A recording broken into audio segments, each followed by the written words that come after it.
బెంగళూరులో ప్రధానమంత్రి నరేంద్ర మోదీ మాట్లాడుతున్నారు. ప్రత్యక్ష ప్రసారం ద్వారా చూద్దాం. Low cost high tech space mission का ग्लोबल उदाहरण बन गया है. यानी फ्यूचरिस्टिक टेक्नोलॉजी से जुड़ी जो भी संभावनाएं हैं, भारत उन सब में आगे बढ़ रहा है.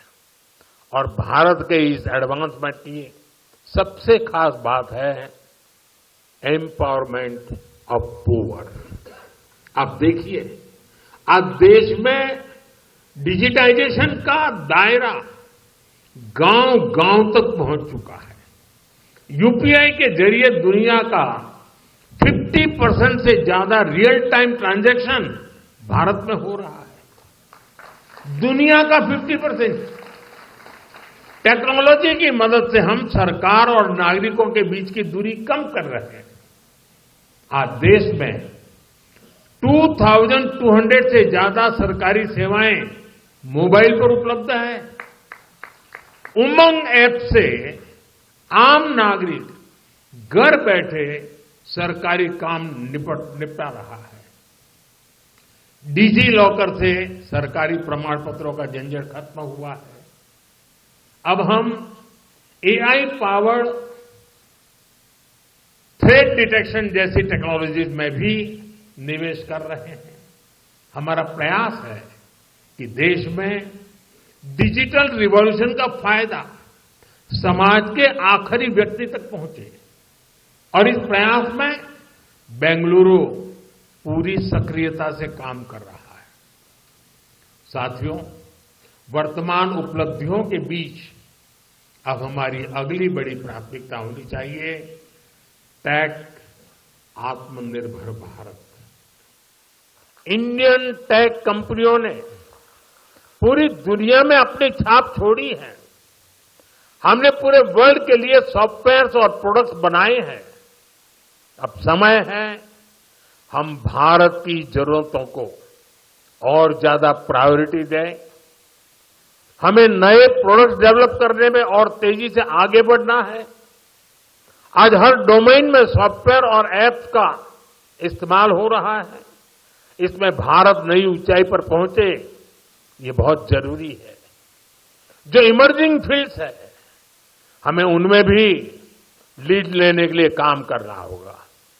हमें मेक इन इंडिया में मैन्युफैक्चरिंग सेक्टर में भी बेंगलुरु और कर्नाटका की प्रेजेंस को और मजबूत करना है. और मेरा आग्रह है हमारे products zero defect, zero effect के स्टैंडर्ड पर टॉप क्वालिटी के होने चाहिए. यानी बिना डिफेक्ट वाले प्रोडक्ट हो और उन्हें बनाने का नेगेटिव इफेक्ट पर्यावरण पर भी न पड़े. मेरी अपेक्षा है कर्नाटका का टैलेंट आत्मनिर्भर भारत के इस विजन को लीड करे. साथियों, केंद्र सरकार हो या राज्य सरकार, हम सभी जनता की सेवा के लिए हैं. हमें देशवासियों की बेहतरी के लिए साथ मिलकर कदम उठाने हैं.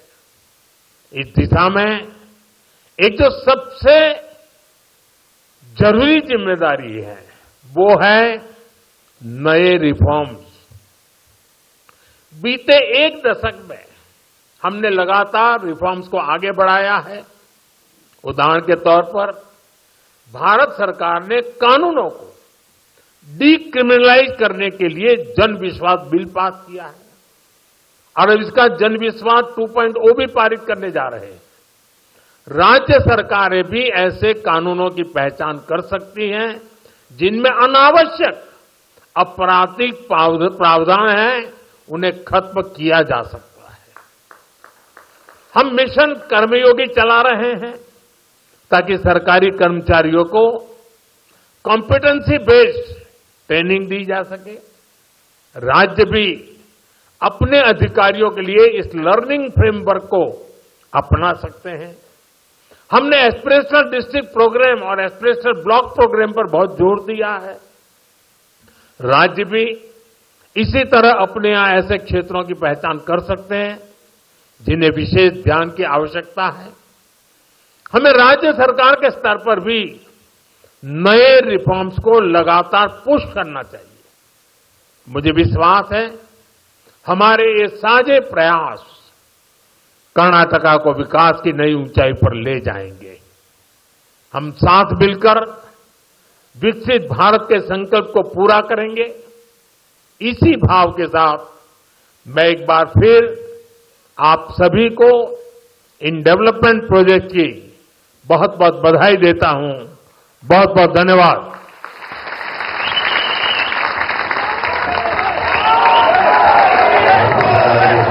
Narendra Modi ji has called upon the entire citizens of Karnataka to be a part of India's growth story. Let's give a huge round of applause and thank the Honorable Prime Minister for his highly visionary address.